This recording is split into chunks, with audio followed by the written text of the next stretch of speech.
안녕하십니까. 생애기반자산 두 번째 시간입니다. 이 시간에는 생애기반자산이 사회적 협력을 이끌어낼 수 있다는 점에 주목해 보고자 합니다.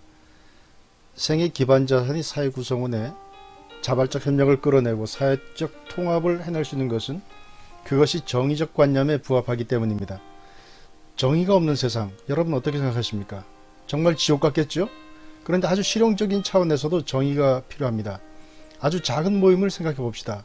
동호회가 되었건 동창회가 되었건 무슨 모임을 새로 만들었건, 그런데 그것이 삐그덕거리고 굴러가지 않는 이유 중에 대부분은 이런 겁니다.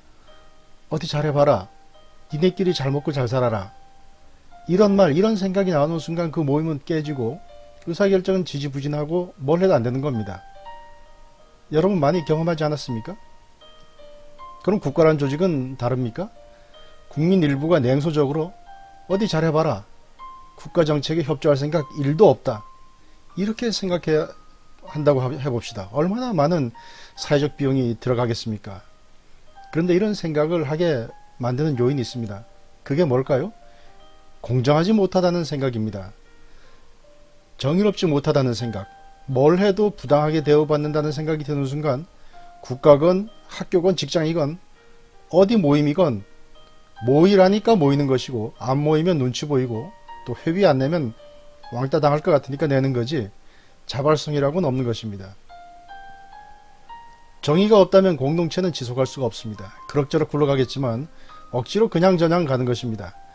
사회적 협력을 위해서는 정의가 필요합니다.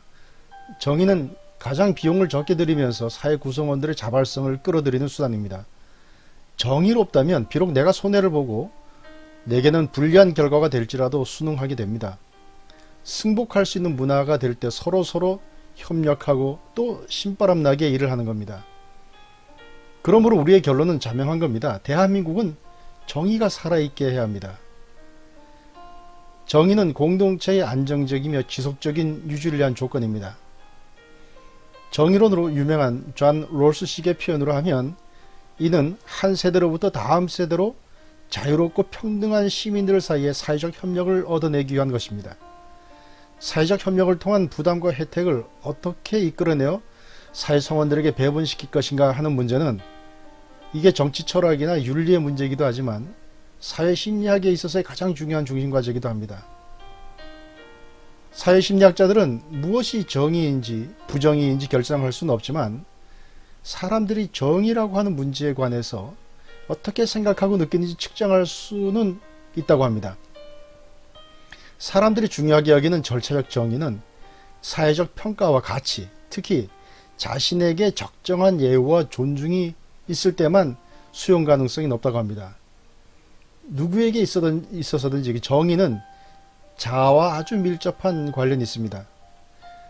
가치 있는 존재로 존중받고 있다는 느낌은 물리적인 어떤 차별도 수긍할 수 있게 만들지만, 반대로 형식적 평등이 이루어지는 듯하지만 보이지 않는 가치 비하가 전달될 때 사회적 불평등 지수는 높아지게 된다는 것입니다. 결국 사회적 정의라고 하는 것은 사회적 커뮤니케이션의 건강한 작동에 상당 부분 의존한다고 할 수 있습니다. 인지심리학이 보여주는 명백한 결론은 정의 그 자체보다는 정의롭다고 하는 느낌, 그 느낌의 영향력이 더 크다고 하는 것을 보여줍니다. 아주 그 어린 아이들에게서도 이 정의롭지 못하다는 느낌에 대해서는 민감하죠.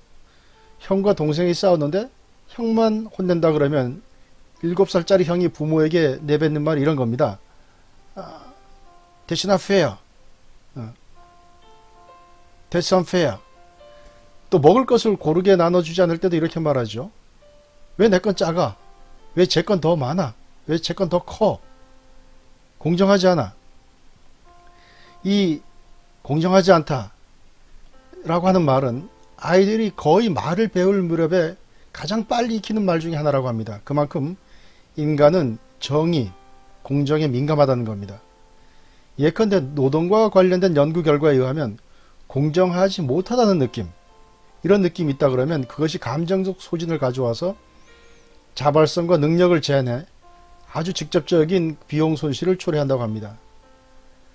사회적 협력을 위해서는 공정한 조건이 있어야 되고, 이러한 조건들이 대중적으로 일반적으로 승인된 규칙과 절차에 인도되고 구성원들은 이런 규칙과 절차에 따르는 것이 자신들의 행위를 규제하는 적절한 수단으로 받아들일 때 그런 상호 협력이 가능하다라고 하는 것입니다. 다시 말해서 누구나 납득할 수 있는 공정한 게임의 규칙이 있고 그 게임의 규칙에 들어가는 한 누구도 차별받지 않고 그 결과에 대해서는 승복한다라고 하는 것이 사람들 사이에 신뢰감을 갖고 그게 확립돼 있을 때 사회적 협력이 가능하다라고 하는 것입니다. 그런데 정의라고 하는 말 자체가 매우 포괄적이죠. 매우 광범해서 사람들마다 정의를 무엇이라고 보는지 다 다릅니다. 예컨대 나쁜 사람은 처벌받아야 되고 착한 사람에게는 상을 줘야 한다는 것. 이런 것을 우리는 교정적 정의라고 합니다. 형사법적 정의라고 하고 지은 죄에 따라서 그 행위에 따라서 보상이 간다라고 하는 의미에서 응보적 정의라고 합니다.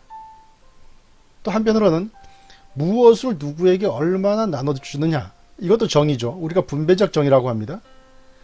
여기서 제가 말씀드리는 것은 생애 기반 자산과 관련한 정의론입니다. 그래서 응보적 형사적 정의가 아닌 분배적 내지는 또 배분적 정의에 초점을 두고 이야기를 진행하고자 합니다. 분배적 정의를 보다 구체적으로 보면 크게 세 가지로 나눌 수 있습니다.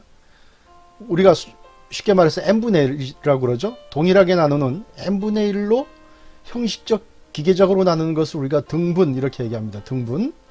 그 다음에 기여의 정도에 비례해서 공헌에 비례해서 몫을 주는 균분이 있습니다. 그리고 개별적 사정을 고려해서 소위 구체적 타당성을 도모하려고 하는 안분, 이렇게 세 가지로 나눌 수가 있습니다. 등분, 균분, 안분인 것이죠. 지난 시간에 생애 기반 자산은 보편적으로, 즉 예외 없이 대한민국 국민 신생아에게는 그 집안 소득과 관계없이 준다고 했습니다. 그런 점에서 보면 생애 기반 자산은 등분입니다. 그러나 출발에서의 기회균등을 보장하기 위한 등분은 사회활동기에서의 경쟁 보장, 또 자기 책임에 집중한다고 하는 점에서 균분적 정의도 충족합니다. 안분은 노년기의 안락함을 보장하는 국가 책무로 이어지겠죠. 그러니까 지난번 말씀드렸던 대한민국 복지의 큰 그림, 생애 주기에 따른 그랜드 디자인, 그게 뭐였죠? 균등한 출발, 치열한 경쟁, 안락한 노후라는 세 단계에 해당하는 각각의 정의, 즉 등분, 균분, 안분적 정의에 생애 기반 자산이 각각 그 해당하는 역할을 할 수 있다라고 한 것입니다. 등분이 필요한 출발기에는 종잣돈을 모두에게 주죠. 또 균분적 정의가 있어야 되는 활동기에는 자기 책임으로 살아가게 합니다. 그리고 안분적 정의가 있어야 하는 노년기에는 국가가 최소한의 삶을 보장하는 이 세 단계에 대응하는 정의 구현의 수단으로서 생애 기반 자산이 그 역할을 할 수 있는 것입니다. 이를 통해서 대한민국은 사회적 통합을 이룰 수가 있습니다. 사회적 협력의 조건이 바로 정의이기 때문입니다. 생각해 보십시오. 신생아가 태어나면 국가가, 우리 기성세대가 모두 박수치면서 환영한다. 대한민국의 아이들아. 너희를 위해 우리가 종잣돈을 만들어 줄게. 20살까지 건강하게 잘 자라만 다오. 이렇게 하고 사회 출발할 때 목돈으로 종잣돈을 준다고 생각해 봅시다. 물론 그래도 그 종잣돈 말고 더 받는 아이들도 있죠. 또 종잣돈이 전부인 아이들도 있어서 이 불평등은 피할 수가 없겠지만, 그렇지만 이런 사회에서 이런 국가를 보고 우리 아이들이 해를 조선이라고 하고 태어나지 말았어야 한다고 생각할까요? 그래, 너희끼리 잘해봐라. 니들끼리 잘 먹고 잘 살아라. 이렇게 냉소적 비관적으로 나올까요? 뭐 그럴 수도 있겠지만 지금보다는 사회 갈등과 반목이 훨씬 덜하지 않겠습니까? 전 그렇게 봅니다. 그 부모들도 그렇지 않겠어요? 사회가 잘 되는 것, 우리 경제가 잘 되는 것이 곧 내게도 이익이 되는 것입니다. 이렇게 생애 기반 자산은 사회 통합의 구심 역할을 할 수가 있습니다. 인간의 가장 원초적인 정의와 공정의 문제, 내가 존중받고 배려받고 있다라고 하는 느낌을 해결해 주는 데 기여하기 때문입니다. 자, 이번 시간은 이렇게 생애 기반 자산이 우리 사회적 협력의 조건인 정의를 충족시키는 수단이 된다라고 하는 것을 보았습니다. 감사합니다. 이 내용이 괜찮다고 생각하시면 좋아요, 구독 버튼 눌러주시고 주변에 알려서 같이 공유해 주시길 부탁드립니다. 이상 감시와 대안 TV였습니다.